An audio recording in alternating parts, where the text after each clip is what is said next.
ओम शांति। सभी भाई बहनों को आज प्यारी बाबा की मधुर महावाक्य हैं 5/4/2025 प्रातः मुरली। ओम शांति। बाप दादा मधुबन। बाबा बोले, मीठे बच्चे, तुम्हें अभी नाम रूप की बीमारी से बचना है, उल्टा खाता नहीं बनाना है, एक बाप की याद में रहना है। प्रश्न है, भाग्यवान बच्चे किस मुख्य पुरुषार्थ से अपना भाग्य बना देते हैं? भाग्यवान बच्चे किस मुख्य पुरुषार्थ से अपना भाग्य बना देते हैं? उत्तर में बाबा ने बताया है कि भाग्यवान बच्चे सबको सुख देने का पुरुषार्थ करते हैं।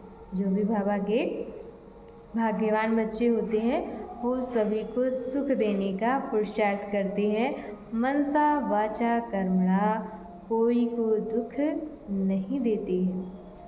शीतल होकर चलते हैं तो भाग्य बनता जाता है। तुम्हारी ये स्टूडेंट लाइफ है। बाबा कहते कि तुम्हारी ये स्टूडेंट लाइफ है, तुम्हें अब गुटके नहीं खाने हैं, अपार खुशी में रहना है। गीत है, तुम ही हो माता पिता तुम। ओम शांति। सभी बच्चे मुरली सुनते हैं, सभी बच्चे मुरली सुनते हैं। जहाँ भी मुरली जाती है सब जानते हैं कि जिसकी महिमा गाई जाती है वह कोई साकार नहीं, निराकार की महिमा है। जो महिमा गाई जाती है वह कोई साकार की नहीं है बल्कि निराकार की महिमा है।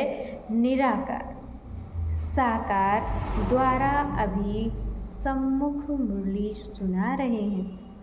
ऐसे भी कहेंगे, अभी हम आत्मा उन्हें देख रहे हैं, अभी हम आत्मा उन्हें देख रहे हैं। आत्मा बहुत सूक्ष्म है, इन आँखों से देखने में नहीं आती। आत्मा बहुत सूक्ष्म है, इन आँखों से देखने में नहीं आती।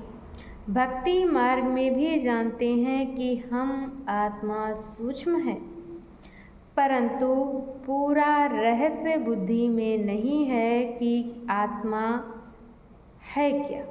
पूरा रहस्य बुद्धि में नहीं है कि आत्मा है क्या। परमात्मा को याद करते हैं परंतु वह है क्या, यह दुनिया नहीं जानती। तुम भी नहीं जानते थे। बाबा कहते कि तुम बच्चे भी नहीं जानते थे। अभी तुम बच्चों को यह निश्चय है कि यह कोई लौकिक टीचर व संबंधी भी नहीं, ये कोई लौकिक टीचर व संबंधी भी नहीं। जैसे सृष्टि में और मनुष्य हैं वैसे ये दादा भी था। जैसे सृष्टि में और मनुष्य हैं वैसे ये दादा भी था। तुम जब महिमा गाते थे, त्वमेव माताश्च पिता त्वमेव, तो समझते थे कि ऊपर में है। अभी बाप कहते हैं मैं इसमें प्रवेश किया है। बाप कहते हैं कि मैंने इसमें प्रवेश किया है, मैं वही इसमें हूँ। आगे तो बहुत प्रेम से महिमा गाते थे, डर भी रखते थे। अभी तो वह यहाँ इस शरीर में आए हैं। जो निराकार था वह अब साकार में आ गया। बाबा कहते कि जो निराकार था वह अब साकार में आ गया है। वह बैठ बच्चों को सिखलाते हैं। दुनिया नहीं जानती कि वह क्या सिखलाते। वह तो गीता का भगवान श्री कृष्ण समझते हैं, कह देते हैं वह राजयोग सिखलाते हैं। अच्छा, बाकी बाप क्या करते हैं? भल गाते थे तुम मात पिता, परंतु उनसे क्या और कब मिलना है? भल गाते थे कि तुम मात पिता, परंतु उनसे क्या और कब मिलता है ये कुछ नहीं जानते। गीता सुनते थे तो समझते थे श्री कृष्ण द्वारा राजयोग सीखा था। फिर वह कब आकर सिखलाएंगे, वह भी ध्यान में आता होगा। बाबा कहते कि वह भी ध्यान में आता होगा। इस समय यह वही महाभारत लड़ाई है, तो जरूर श्री कृष्ण का समय होगा।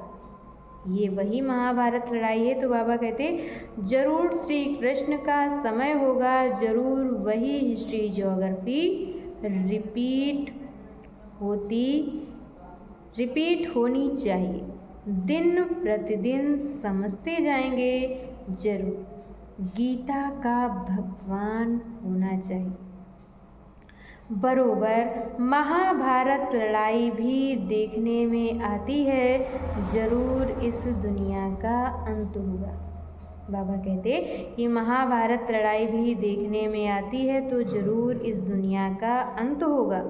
दिखाते हैं पांडव पहाड़ पर चले गए, तो उनकी बुद्धि में ये आता होगा, बरोबर विनाश तो सामने खड़ा है। बरोबर विनाश तो सामने खड़ा है। अब श्री कृष्ण है कहाँ, ढूंढते रहेंगे जब तक तुमसे सुने कि गीता का भगवान श्री कृष्ण नहीं शिव है। तुम्हारी बुद्धि में तो यह बात पक्की है। बाबा कहते तुम्हारी बात में तो यह बात पक्की है, ये तुम कभी भूल नहीं सकते। कोई को भी तुम समझा सकते हो कि गीता का भगवान श्री कृष्ण नहीं शिव है। दुनिया में तो कोई भी नहीं कहेगा सिवाय तुम बच्चों के। बाबा कहते कि दुनिया में तो कोई भी नहीं कहेगा सिवाय तुम बच्चों के। अच्छा, मीठे मीठे सिकिलधे बच्चों प्रति माता पिता बाप दादा का याद प्यार और गुड मॉर्निंग। रूहानी बाप की रूहानी बच्चों को नमस्ते। हम रूहानी बच्चों की तरफ से रूहानी माता पिता बाप दादा को याद प्यार नमस्ते, ओम शांति, गुड मॉर्निंग। शुक्रिया बाबा, शुक्रिया। और आज बाबा ने हम बच्चों को मुरली में धारण करने के लिए मुख्य सार दिया है। पहला पॉइंट, निर्बंधन बनने के लिए ज्ञान की मस्ती हो। निर्बंधन बनने के लिए बाबा कहते ज्ञान की मस्ती हो, देह अभिमान की चलन न हो, आपस में लून पानी होने के संस्कार न हो, देहधारियों से प्यार है तो बंधन मुक्त हो नहीं सकते। देहधारियों से प्यार है तो बंधन मुक्त हो नहीं सकते। दूसरे पॉइंट में बताया है कर्म योगी बनकर रहना है, याद में बैठना जरूर है। याद में बैठना जरूर है। आत्माभिमानी बन बहुत मीठा और शीतल बनने का पुरुषार्थ करना है। सर्विस में हड्डियां देनी है। और आज बाबा ने हम बच्चों को वरदान दिया है, श्रीमत से मनमत और जनमत की मिलावट को समाप्त करने वाले सच्चे स्वा कल्याणी भव। श्रीमत से मनमत और जनमत की मिलावट को समाप्त करने वाले सच्चे स्वा कल्याणी भव। बाप ने बच्चों को सभी खजाने स्व कल्याण और विश्व कल्याण के प्रति दिए।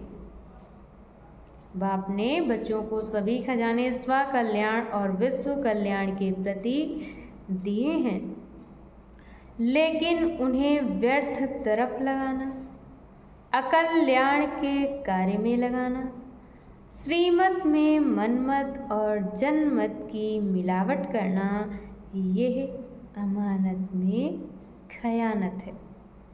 अब इस खयानत और मिलावट को समाप्त कर रूहानियत और रहम को धारण करो। बाबा कहते हैं अब इस खयानत और मिलावट को समाप्त कर रूहानियत और रहम को धारण करो। अपने ऊपर और सर्व के ऊपर रहम कर स्व कल्याणी बनो। स्व को देखो, बाप को देखो, औरों को नहीं देखो। स्व को देखो, बाप को देखो, औरों को नहीं देखो। और आज की मुरली का स्लोगन है, सदा हर्षित वही रह सकते हैं जो कहीं भी आकर्षित नहीं होते। सदा हर्षित वही रह सकते हैं जो कहीं भी आकर्षित नहीं होते हैं। अच्छा, ओम शांति।